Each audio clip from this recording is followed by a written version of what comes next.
एक दिन में 354 नए केसेस रिपोर्ट हुए हैं। टोटल 117 डेथ रिपोर्ट हुई हैं, जिसमें since last one day 8 additional deaths have been reported. Corona को मैनेज करने के लिए गवर्नमेंट ऑफ इंडिया की तरफ से ऑलरेडी क्लस्टर कंटेनमेंट स्ट्रैटेजी और साथ ही outbreak which is amenable to management, उससे रिलेटेड स्ट्रैटेजी एक्शन प्लान हम लोगों ने स्टेट को और डिस्ट्रिक्ट के सारे डीसीज को भी ओरिएंट किया था।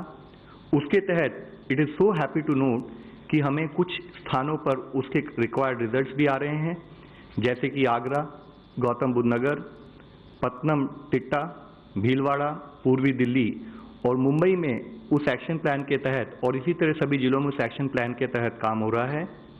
साथ ही मैं आप लोगों की दृष्टि में लाना चाहूँगा कि कहीं जगह पर स्मार्ट सिटी कॉन्सेप्ट के तहत जो हमारे कंट्रोल रूम चल रहे हैं उनको भी और टेक्नोलॉजी को यूज़ कर कोविड-19 का मैनेजमेंट, ये एक्सरसाइज भी हर जिले लेवल पर चल रही है, जैसे कि पुणे, सूरत, बेंगलुरु और तुमकुर डिस्ट्रिक्ट में टेक्नोलॉजी को यूज़ कर surveillance, quarantine facilities monitoring, tracking the health of suspected patients और उनके contacts, people who are staying at home quarantine उनका management, informing citizens with respect to up to date information, साथ ही predictive analysis using heat maps, real time tracking of ambulances और training of doctors, health care professionals, साथ ही tele counselling भी technology को use कर की जा रही है।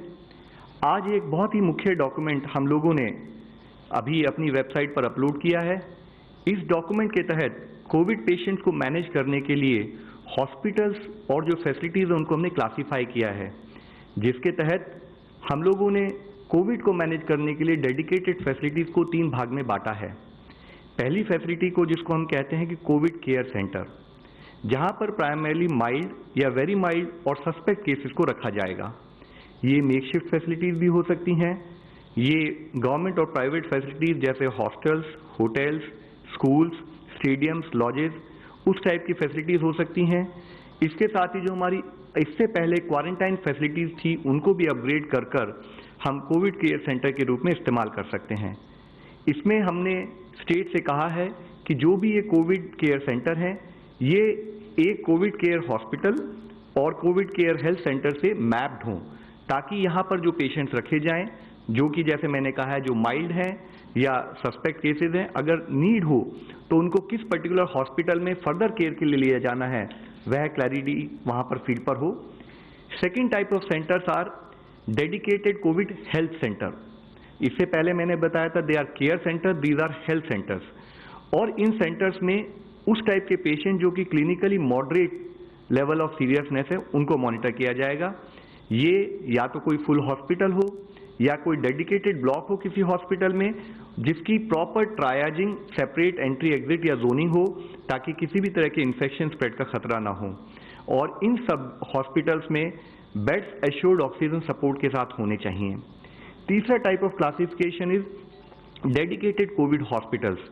दीज आर द हॉस्पिटल्स जो कि कॉम्प्रिहेंसिव केयर प्राइमरी प्रोवाइड करेंगे, जो कि हमारे सीवियर और क्रिटिकल केसेस हैं। ये हॉस्पिटल भी या तो फुल हॉस्पिटल हो या डेडिकेटेड ब्लॉक्स हो, और इनमें fully equipped ICU facilities, ventilator और beds with assured oxygen support होना चाहिए। इस पर्टिकुलर क्लासिफिकेशन के द्वारा हम लोग स्टेट्स को भी और अपने सेंट्रल मिनिस्ट्रीज के जितने हॉस्पिटल्स हैं उनको एक गाइडेंस ये प्रोवाइड करना चाहते हैं कि किस टाइप से हमें केसेस फील्ड लेवल पर मैनेज करने हैं। इसके साथ ही मैं आप लोगों की दृष्टि में लाना चाहूँगा कि आज होम मिनिस्ट्री ने मेडिकल ऑक्सीजन की आपूर्ति को सुचारू रूप से और हैसल फ्री रहने के लिए स्टेट्स और यूटीज को विशेष ध्यान देने के लिए भी निर्देश दिए हैं। भारतीय रेलवे ने भी 2500 कोचेज में 40,000 आइसोलेशन बेड्स तैयार कर दिए हैं। वह एक दिन में 375 कोचेज को आइसोलेशन बेड्स में बदलने का कार्य कर रहे हैं। यह कार्य अभी 133 लोकेशंस अक्रॉस द कंट्री चल रहा है। आज मिनिस्ट्री ऑफ आयुष ने भी एक जनरल गाइडलाइन इशू की है, जिसमें कि आयुर्वेद द्वारा इम्यूनिटी बूस्टिंग कैसे की जा सकती है उसके बारे में बताया गया है। साथ ही जैसे कि मैंने आपको कल भी बताया था, माननीय प्रधानमंत्री जी ने वीडियो कॉन्फ्रेंस के द्वारा काउंसिल ऑफ मिनिस्टर्स के साथ बातचीत की थी। इसमें कोविड के रिलेटेड हमारी इस लड़ाई में हम सभी को मिलकर मोटिवेटेड, डिटरमिन्ड और विजिलेंट रहने पर उन्होंने उसके महत्व पर जोर दिया था। उन्होंने कहा था कि सभी मंत्रीगण राज्य और जिला प्रशासन से संपर्क में रहते हुए district level micro action plan को तैयार कराएं। साथ ही बेनिफिशियरी को सीमलेस तरीके से गरीब कल्याण योजना का लाभ मिले, उसको फॉलो किया जाए। उन्होंने ये भी कहा था कि रूरल एरियाज और ग्रास रूट इंस्टीट्यूशंस में आरोग्य सेतु एप्लीकेशन को लोकप्रिय किया जाए ताकि उसके इस्तेमाल से प्रॉपर ट्रैकिंग हम फील्ड लेवल पर कर पाएं। उन्होंने इस पर भी जोर दिया था कि मंडियों के साथ किसानों को जोड़ने के लिए जैसे ऐप बेस्ड कैब सर्विसेज हैं, उसी तरीके से ट्रक एग्रीगेटर्स का भी उपयोग करना चाहिए, उसको भी एक्सप्लोर करें। उन्होंने ये भी कहा था कि एक बिजनेस कंटिन्यूटी प्लान तैयार करें और वॉर फुटिंग पर कोविड-19 के इकोनॉमिक इम्पैक्ट से लड़ने के लिए तैयार रहें। इसके साथ ही मैं आज आप लोगों को दृष्टि में एक और स्टडी के बारे में बताना चाहूँगा। इसके बारे में जैसे हम हमेशा बात करते आए हैं कि सोशल डिस्टेंसिंग, लॉकडाउन, ये जो हमारी एक्सरसाइज है इसका क्या महत्व है, तो जिसके बारे में एक स्टडी अभी रिसेंटली आई है जिसमें ये कहा गया है कि जिस तरह से हम केस को मेजर करते हैं तो एक इसमें कॉम्पोनेंट होता है R0। R0 का मतलब होता है कि एक बीमार आदमी कितने और लोगों को संक्रमित इन्फेक्ट कर सकता है। कोरोना वायरस के संबंध में इस एक्सरसाइज को इसको R0 को अराउंड 1.5 से 4 के बीच में ICMR की स्टडी में पाया गया है। तो इस स्टडी ने इसको एग्जामिन करके बताया कि अगर मान लीजिए हम R0 को 2.5 माने, क्योंकि अभी इसके हर तरह से स्टडी चल रही है, तो अगर हम R0 को 2.5 मान के चलें तो उस केस में एक आदमी अगर कोई भी लॉकडाउन या सोशल डिस्टेंसिंग को फॉलो ना किया जाए तो वह 30 दिन में करीब 406 लोगों को इन्फेक्ट कर सकता है। और अगर हम लॉकडाउन या सोशल एक्सपोजर को 75% कम कर दें तो वही एक इन्फेक्टेड पर्सन केवल 2.5 लोगों को ही इन्फेक्ट कर सकता है। तो मेरी आप लोगों के द्वारा ये फिर से अपील है कि हम लोगों के लिए जरूरी है कि जो एक प्रोसेस गवर्नमेंट स्थाई पे सब लोगों से रिक्वेस्ट की गई है, हम लॉकडाउन मेजर्स को, सोशल डिस्टेंसिंग मेजर्स को अपनाएं। हमें ये समझना चाहिए कि this is a very important intervention in terms of management of Covid. जैसे कि माननीय मंत्री साहब इससे पहले भी कहते आ रहे हैं कि social distancing is social vaccine in terms of management of Covid. मैं आखिर में फिर आप सबसे ये रिक्वेस्ट करूंगा कि हमारे सारे एफर्ट्स हैं कि हम सबसे रिक्वेस्ट करते हैं कि help us to help you. धन्यवाद। धन्यवाद। गृह मंत्रालय के प्रवक्ता। गृह मंत्रालय की तरफ से मैं आपको अपडेट करना चाहती हूँ कि राज्य सरकारें कोविड-19 को फैलने से रोकने के लिए प्रोएक्टिव कदम उठा रही हैं। एक ओर वे जुटी हुई हैं कि प्रतिबंधित पब्लिक मूवमेंट ना हो, दूसरी ओर वे कॉन्टैक्ट्स के मेडिकल स्क्रीनिंग को बढ़ा रही हैं। लॉकडाउन मेजर्स को इम्प्लीमेंट करने के लिए सबका सहयोग आवश्यक है। आने वाले सप्ताह में कई त्योहार हैं। इस संदर्भ में कई कम्युनिटी लीडर्स भी आगे आए हैं। उन्होंने कम्युनिटीज़ को आग्रह किया है और कर रहे हैं कि वे लॉकडाउन के स्ट्रिक्ट इम्प्लीमेंटेशन में सरकार का सहयोग दें। एसेंशियल गुड्स और सर्विसेज का स्टेटस बाय एंड लार्ज सैटिस्फैक्ट्री है। गृह मंत्री जी ने एसेंशियल कमोडिटीज़ और लॉकडाउन मेजर्स के स्टेटस का डिटेल्ड रिव्यू किया। उन्होंने निर्देश दिया है कि उपयुक्त कदम उठाए जाएं और राज्य सरकारों के साथ मिलकर सुनिश्चित किया जाए कि कहीं भी होर्डिंग और ब्लैक मार्केटिंग ना हो। ऐसा करने वालों के विरुद्ध सख्ती से और त्वरित गति से कार्रवाई हो। डिपार्टमेंट ऑफ कंज्यूमर अफेयर्स भी इस मामले को फॉलो अप कर रही है। अन्य एसेंशियल कमोडिटीज़ के साथ गवर्नमेंट फार्मास्यूटिकल्स के मूवमेंट को भी क्लोजली मॉनिटर कर रही है। ट्रक्स द्वारा फार्मास्यूटिकल्स का मूवमेंट काफ़ी हद तक स्टेबलाइज हो गया है। मिनिस्ट्री ऑफ सिविल एविएशन द्वारा चलाई गई जो लाइफलाइन उड़ान है, उसके द्वारा 6 अप्रैल 2020 तक लगभग 152 फ्लाइट्स 152 फ्लाइट्स ने 200 टन से ज़्यादा कार्गो ट्रांसपोर्ट किया है। एसेंशियल कमोडिटीज़ को ट्रांसपोर्ट करने के लिए 6 अप्रैल तक रेलवेज ने 8,897 रेक्स या 4,57,296 वैगन्स को लोड किया है। आशा है इन सब कदमों से हम लॉकडाउन को इफेक्टिवली इम्प्लीमेंट कर पाएंगे और साथ में सिटीजन को कोई समस्या नहीं आने देंगे। धन्यवाद। ICMR की तरफ से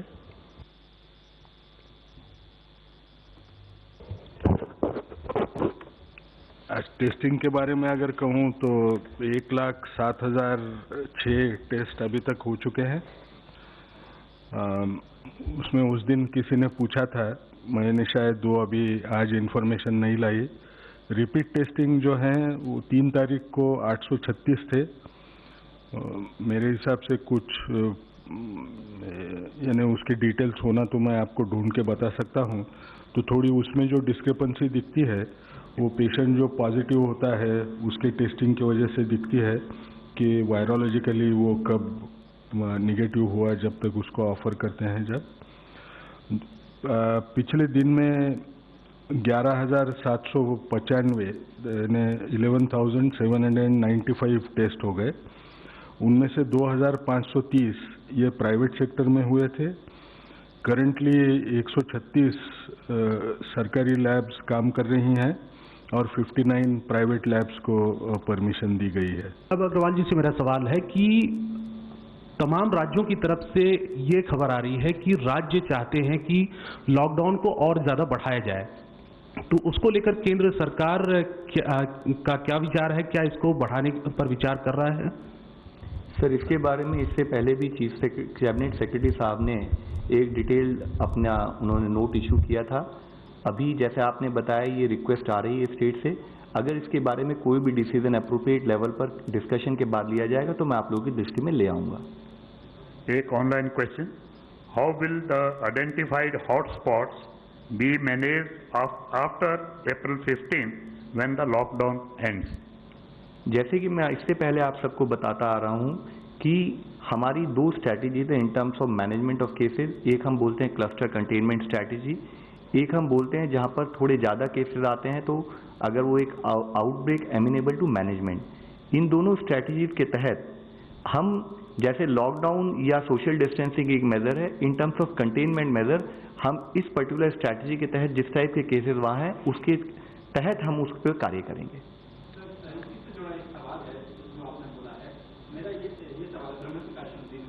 कि लॉकडाउन को लेकर जो आपने बताया, लेकिन मीडिया में कई तरह की, सोशल मीडिया में कई तरह की इसके फेज वाइज होगा, कुछ ने यही छाप दिया, कुछ अखबारों ने कि 4 फेजेज में होगा। तो ये क्लियरिटी कर दीजिए कि क्या फेज वाइज तय हो चुका है लॉकडाउन का पालन? और कल पीएम ने भी संकेत दिए थे कि जिन जिलों में एक भी केसेज नहीं आया है उन जिलों में आप नॉर्मलसी लाइए, तो क्या इसकी शुरुआत होगी? सर, जैसे आपने कहा है कि जो भी आप ये बातें कर रहे हैं ये सोशल मीडिया से रिलेटेड कोई डिस्कशन है। ऑनरेबल सुप्रीम कोर्ट ने इससे पहले भी क्लियरली आदेश दिए हैं कि जब तक कोई ऑथेंटिक इन्फॉर्मेशन ना हो तो पब्लिक में कंफ्यूजन, भय की परिस्थिति उत्पन्न होने के चांसेस हैं। जो भी कोई डिसीजन लिया जाएगा based on the available fact, we will definitely bring it to your notice. And till the time a decision is not officially communicated, जब तक हम आपको ऑफिशियली कोई कम्युनिकेट ना करें तो आप काइंडली उस पर स्पेकुलेट ना करें। This is my request. Mister Siddhant from beyond. Stockpile when it comes to HCQ, and other than HCQ, what are the other requests globally we are getting for help? We know that medicine is one thing, but other than that, sir, as far as HCQ is concerned, कल भी मैंने आप लोगों को बताया था कि HCQ एक पर्टिकुलर केस में ही, that is critical patients as well as जो उनको हेल्थ वर्कर्स है उनको दी जाएगी। उसके लिए जो भी रिक्वायरमेंट आज देश की है उसके ऊपर ऑलरेडी फार्मा मिनिस्ट्री प्रॉपरली उसको एनालाइज कर चुकी है। उसके तहत वो प्रोडक्शन को भी मॉनिटर कर रही हैं और हम लोग, आई कैन एश्योर यू कि we have sufficient quantities as far as management as and when needed. Please just wait for the other person to ask question. Please just wait. But just wait, Mr. Pan. 153. Mr. Love Agrawal, Sunil Prabhu from NDTV. 2-3 important points. One is that just to come back on that lockdown, because there is cross purposes. One, there is high government sources saying that y'all are reviewing, y'all are looking towards the state's demand for increase. So we are not creating the news, you are creating the news, and we are going by what y'all are sending us, so we need to know. Just one pointed question, State. Second is about the PPP. What exactly, in UK there have been some complaints from China, what have been procured.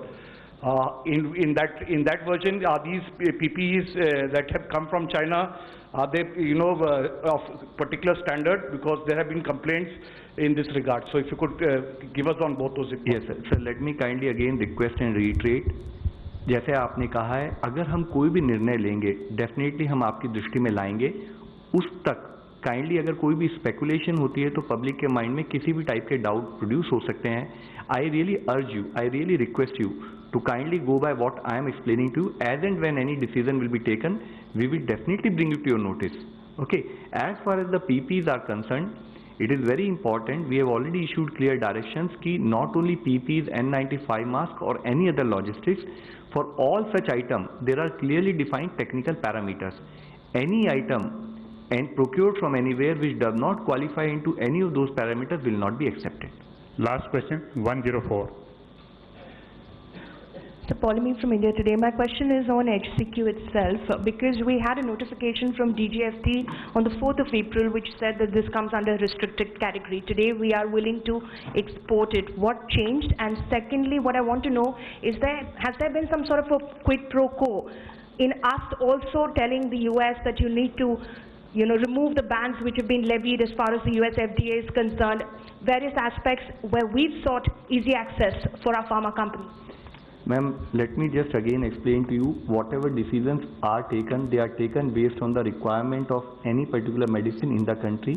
And as I just now explained to you, we, Pharma Ministry, is particularly coordinating on a day-to-day basis what would be the requirement of HCQ in the country, what is the production, what is the availability of API in the country in terms of what further can be produced, and based on that proper matching has been done. And to that extent, further I would really urge and request you that any speculation contrary to what we are trying to explain to you may not be actually yielding any result. Thank you. Thank you very much. Friends, thank you. Madam, I clearly explained to you, speculation of any kind will not really help anyone. That is why again I request you, kindly whatever we are explaining to, we are very clear as far as the requirement of HCQ is concerned. India will coordinate that we will have the required quantity available with us. Again, I would really urge, as far as the HCQ is to be given, it has to be given into specific cases which are allowed. It has to be also given after the doctor's advice. So any speculation beyond this will really not serve any purpose. Thank you once again.